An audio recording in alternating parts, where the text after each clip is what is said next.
Good evening, welcome back to the Fire Burns Within channel. Well, this had to happen. It's the reverse of the opening tracks, the closing tracks, countdown from Iron Maiden's studio albums. Yes, it had to happen. I did the opening tracks, I've got to do the closing tracks, right? Yes, I've had to re-listen to quite a number of these, especially from the lower down regions where they're not fresh in the mind. So I done a fair bit of listening this afternoon, getting myself reacquainted with the songs, making a decision which one I like most, which one I like least, so on. The top parts are, it's going to be fairly similar to most people's. And then the middle and the bottom is a little bit open to interpretation, open to everyone's own taste, judgment, etc. Anyway, let's get on with this. In 16th and last place, sadly, somebody has to come last as usual. It's the song Journeyman from Dance of Death. I had to listen to this afternoon because it wasn't that fresh in the mind. It was an okay song. It's a bit long-winded and it's mainly acoustic. It's very sort of morose. It's very melancholic. I don't know. It's a good song, but it's just too melancholic for me. I mean, it's quite a sad song. Obviously, the subject matter is reflecting on somebody's, life coming slightly towards the end of their life, and they're reflecting back on what sort of life they've had, and they've been a journeyman and so on. And it's a good song, but it's just, I don't know.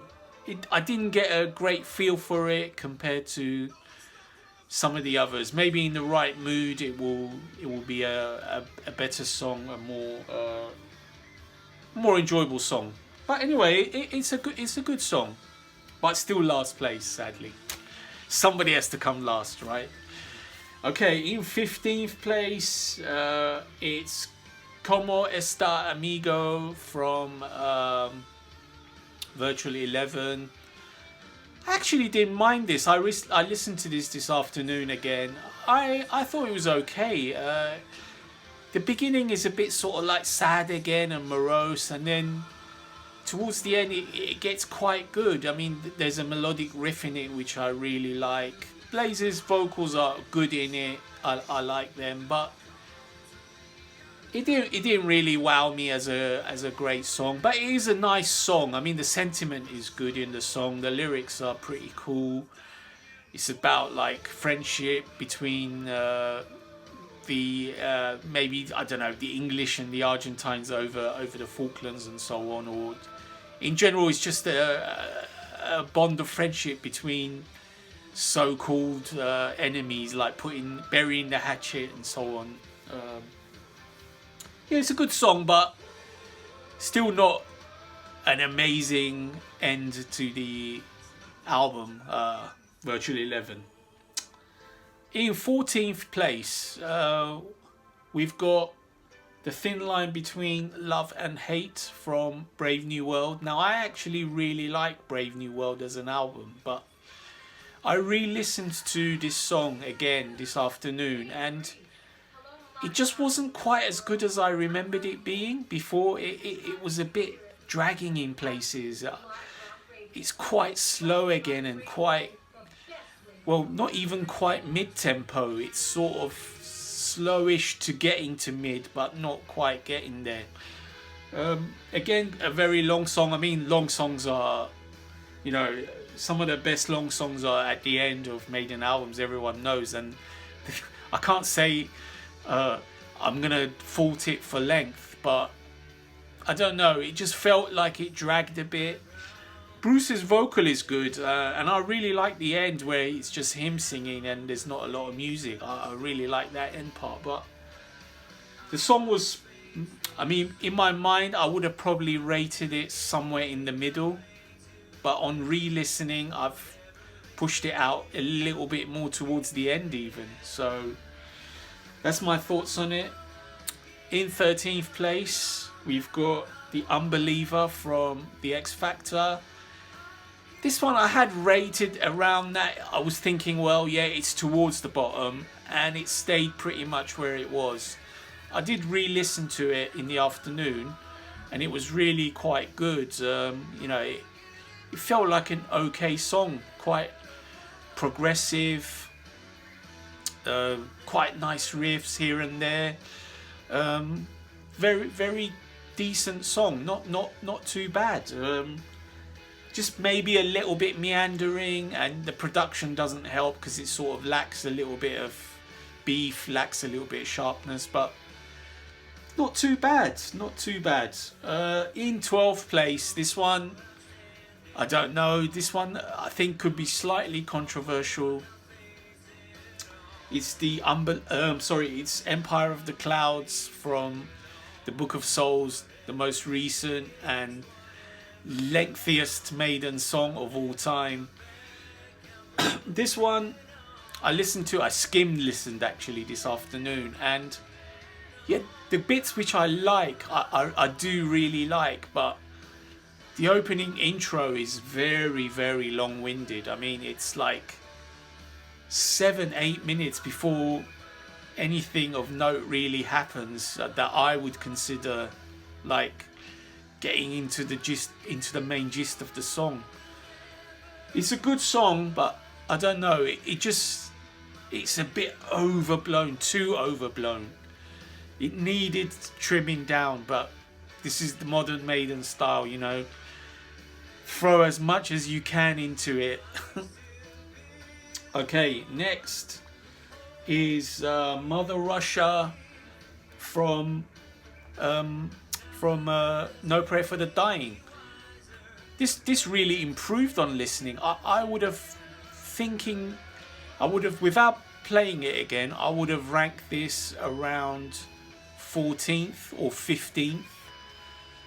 But on replay, I found the song quite engaging. It was quite good. I like the Russian theme. I like the melodies. It was a good song. I really did like it, and it's improved up to 11th place. So well done for Mother Russia. In 10th place, we've got The Legacy from A Matter of Life and Death. This song, it took a while to get going. I re-listened again this afternoon, and the beginning parts are quite long-winded, but the second half of the song is really great. I mean, I love the riffing, I love the sort of progressive nature. It's still very melodic. I really enjoy the second half, and it really wins me over, the second half of the song. In 9th place, When the Wild Wind Blows from The Final Frontier. I think this is a really cool song. It's sort of quite downbeat again. The subject matter is a bit grim, sort of like nuclear fallout, the end of the world business. The melodies are quite good. The pacing of the song is a bit slow, but I do really enjoy the guitar riffs, the guitar melodies. The chorus is nice. I think it's a cool, epic song. It's perhaps a little bit slow paced, but I do really enjoy the song overall. In 8th place, we've got Drifter from Killers. I re-listened to this because it wasn't so fresh in my mind again, and I found it to be really cool. It's sort of a really energetic, fast-paced, sort of gritty, traditional metal song, very much like the street metal I was talking about in the first song videos, like in Prowler. That theme of like a gritty street metal Iron Maiden is very to the fore in this album. It's one of the main things I think of, and Di'Anno's vocals are really cool in this song, really sort of aggressive, shouty, still slightly melodic. The song is really cool. It's just got a great vibe. I mean, I could even put it one or two places higher, but then I thought, well, I don't know, I possibly like the 7 ahead of it a little bit more. Okay, in 7th place we've got To Tame a Land from from Peace of Mind, is it? Yeah, from Peace of Mind. I forget which album it's from. This was a really cool song. I love the Middle Eastern vibe. Love the feel of the song. It's sort of moody. It's a bit dark. It's not a fast song, but it's very dramatic. It's just got a great feel to it. Very cool song. In 6th place, Alexander the Great from Somewhere in Time. This is again a very similar feel to Tame a Land. It's got that sort of Middle Eastern vibe. I really love the chorus in this. It's sort of like big, open, reach for the sky type of chorus. Very melodic, great, cool little riffs. Very anthemic. Like I like the subject matter.